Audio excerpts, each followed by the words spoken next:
वसुदेवं सुतं देवं कंसचाणूरमर्दनं देवकी परमानंदम कृष्णं वंदे जगद्गुरु। जय श्री कृष्ण। सर्वे भवन्तु सुखिन। सबका जीवन सुख में हो, मंगल में हो, शांति में हो, ये प्रार्थना है। Friends, welcome. आज की इस वीडियो में हम बात करेंगे, मैंने एक काफ़ी समय पहले एक वीडियो बनाई थी स्पेशली लड़कों के लिए कि जिन लड़कों की मैरिज नहीं हो रही है उनके लिए एक उपाय, एक रेमेडी, वो करने से मैरिज का सर्कमस्टांसेस बनेंगे, सफलता मिलेगी। तो उसी कॉन्टेक्स्ट में किसी ने मुझसे कहा, रिक्वेस्ट की कि कोई ऐसी वीडियो के माध्यम से बताइए, कोई ऐसी रेमेडी कि कन्याओं के विवाह में सफलता प्राप्त हो। तो आज का ये वीडियो उसी कॉन्टेक्स्ट में है। एक सिंपल और अचूक और बहुत ही इफेक्टिव रेमेडी, उपाय, पारमार्थिक पथ का, जिसमें कन्याओं का विवाह होने में सफलता हासिल होगी ही, क्योंकि उपाय संत महापुरुषों के बताए हुए हैं।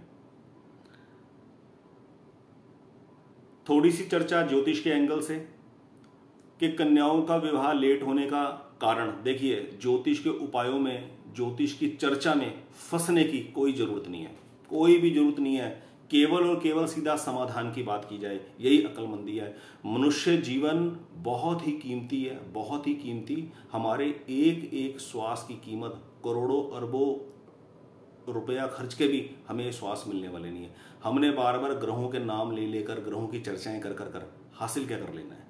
सिंपल है, ज्योतिष के हिसाब से विवाह सप्तम भाव से देखा जाता है, और ज्योतिष की चर्चा में तो यही होगा, सप्तम भाव यदि पीड़ित है, पीड़ित कैसे है कि सप्तम भाव में अशुभ ग्रह बैठे हैं, अशुभ ग्रहों की दृष्टि है, या सप्तमेश सप्तम भाव का स्वामी पीड़ित है, यानी कि वो अनकंफर्टेबल घर में बैठा है, वो 6, 8, 12 में बैठा है, 7वें घर का स्वामी 6, 8, 12 में बैठा है, या अपने घर से 6, 8, 12 में बैठा है, या अशुभ ग्रहों के साथ संयुक्त है, या अशुभ ग्रहों की उनके ऊपर दृष्टि है। तो ऐसा हो ही नहीं सकता कि ये चीज ना हो। ठीक है, अशुभ ग्रहों की दृष्टि किसी की 5, 7, 9 पे होती है, घरों पे होती है, किसी की 3, 7, 10 पर होती है, किसी की 4, 7, 8 पर होती है।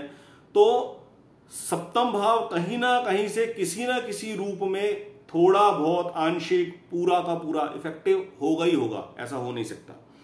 तो हम इस चर्चा में ना जाएं कि ज्योतिष के हिसाब से शादी न होने का क्या कारण है, क्योंकि इससे कोई सॉल्यूशन तो मिलना नहीं है। सॉल्यूशन मिलना है रेमेडी से। हम सीधा रेमेडी की बात करेंगे। देखिए, जिस भी घर के अंदर कन्या का विवाह नहीं हो रहा, सबसे पहले वहां का खान पान बिल्कुल सात्विक आचरण अपना लीजिए।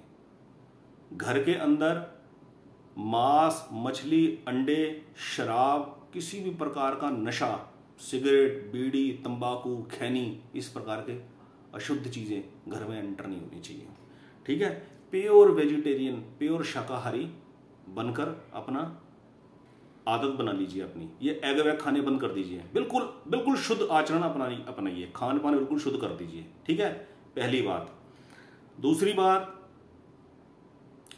साल में एक बार श्राद्ध पक्ष के अंदर आप पितरों के नाम की कोई ना कोई तर्पण विधि अपनाते ही होंगे।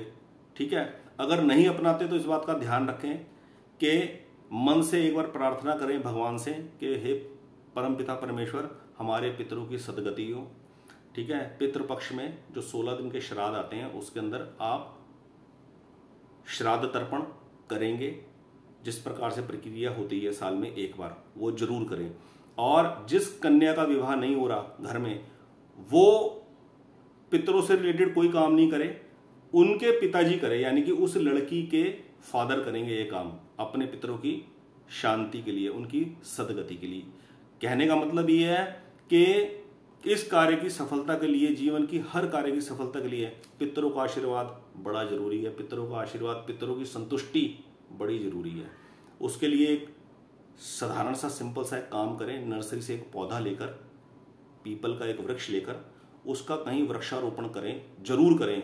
किसी स्कूल प्रेमिसेस में परमिशन लेकर, किसी हॉस्पिटल प्रेमिसेस में, या किसी आते जाते रास्ते के ऊपर साफ जगह पर जहां छाया बन पाए बड़े होने पर वृक्ष के, और उस वृक्ष का जल सिंचन जरूर करें। ये नहीं पौधा लगा दिया और भूल गए।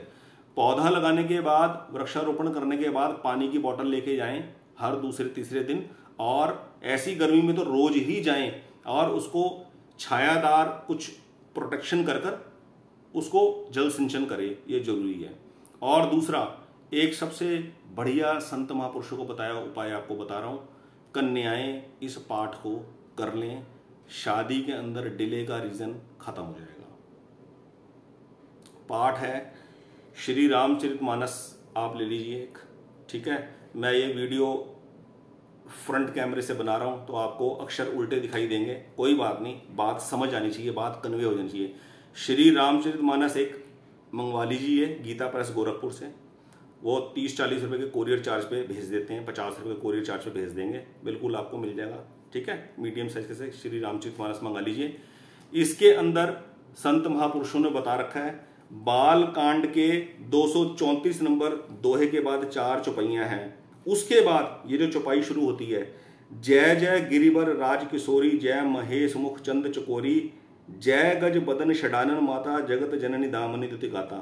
यहां से लेकर इस चौपाई तक, देवी पूजी पद कमल तुम्हारे, सुर नर मुनि सब होहि सुखारे, यहां तक पाठ करें। इन चौपाइयों का पाठ करने से, ये चौपाइयों का सबसे पहले हिंदी अर्थ समझ लें और जान लें और मन में बिठा लें। ये स्तुति माता जानकी जी, माता सीता जी द्वारा माता पार्वती, भगवती माता पार्वती की आराधना की है, यानी कि सीता माता भगवती माता से मन चाहा वर प्राप्त हो जाए उसके लिए स्तुति कर रही हैं, उनका आशीर्वाद मांग रही हैं। तो आपने भी उसी कृतज्ञ भाव से, जिस भावना से सीता माता, माता पार्वती की वंदना कर रही हैं, पूजा कर रही हैं, उसी भावना से, कृतज्ञ भाव से आपने उनकी उपासना करनी है, उनकी पूजा करनी है। और महापुरुषों ने, संत महापुरुषों ने बताया है कि इन चौपाइयों का पाठ करने से दुर्गा सप्तशती के पाठ का फल प्राप्त होता है, आपकी मनोकामना पूरी होगी, ये बताया हुआ है संत महापुरुषों ने। इसलिए निश्चिंत होकर, बिना किसी वहम में पड़े हुए कि कोई ग्रह की, नक्षत्र की स्थिति ऐसी है कि मेरा विवाह नहीं हो रहा, इन फिजूल के वहमों से बिल्कुल बाहर निकल जाइए और बिल्कुल निश्चिंत हो जाइए कि जिस भगवान ने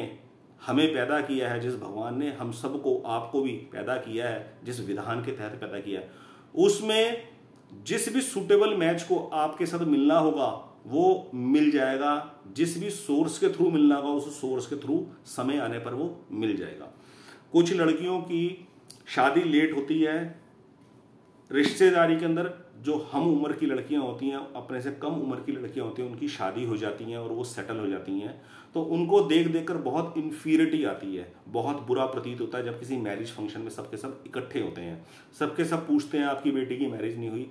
तो मेरा आपसे ये निवेदन है, मेरा आपसे ये सजेशन है, मैं मानता हूं ऐसी परिस्थितियां कठिन होती हैं, लेकिन ईश्वर के भरोसे अपने आप को रखकर किसी भी प्रकार के इन्फीरिटी कॉम्प्लेक्स में ना जाए और ज्योतिष के किसी फालतू के पचड़े में न फंसे, क्योंकि इस वक्त मार्केट में ज्योतिष का जो प्रचार है ना वो बहुत ही भ्रामक है, वो बहुत भ्रामक है। ज्योतिषी के पास आप जाएंगे तो आपके सप्तम भाव या सप्तमेश के अंदर कोई ना कोई कमी निकाल देगा, ठीक है। आप वास्तु के पास जाएंगे तो घर की सीढ़ियां इधर हैं, आपका बेडरूम इधर है, आपका बाथरूम इधर है, इसके अंदर कमियां निकाल देंगे। आप रेखी हीलर के पास जाएंगे, रेखी हीलर कहेगा पास्ट कर्मा को धोने के लिए, पास्ट कर्मा का बोझ हटाने के लिए रेखी का कोर्स कर लीजिए, डेली रेखी कीजिए, अपने 7 चक्रों को हील कर लीजिए और पास्ट कर्मा से आप बाहर निकल जाइए।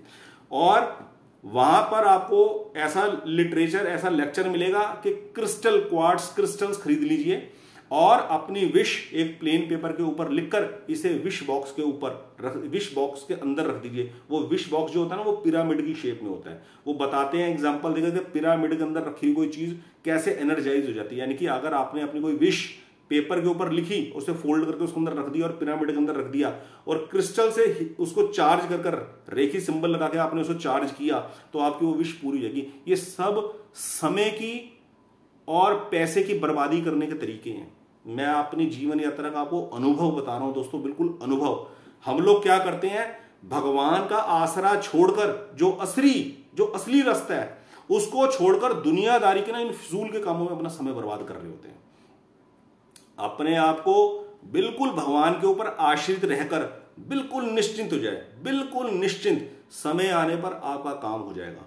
कुछ भी विजुअलाइज करने की जरूरत नहीं है, कोई एफर्मेशन बोलने की जरूरत नहीं है, कोई डरने की जरूरत नहीं है कि किसी ग्रह की वजह से मेरी शादी नहीं हो रही, किसी ग्रह ने मेरी मैरिज के अंदर ऑब्स्टेकल क्रिएट कर रखा है।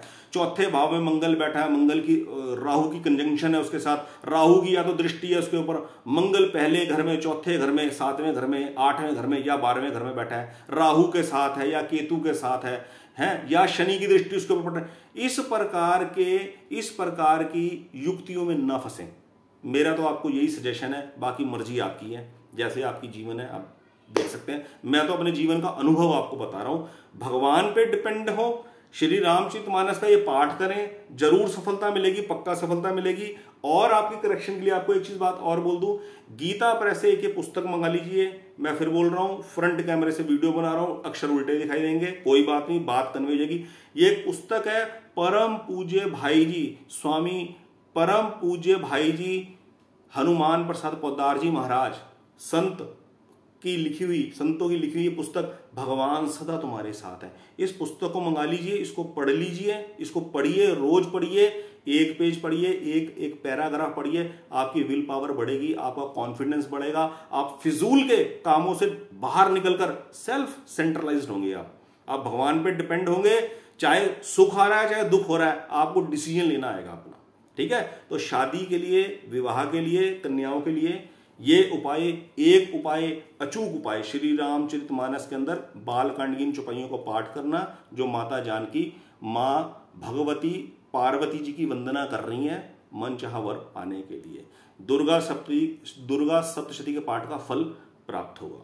बहुत बहुत धन्यवाद। आज की इस वीडियो में इतना ही। बहुत बहुत शुक्रिया। आपका दिन शुभ हो। जय श्री कृष्ण।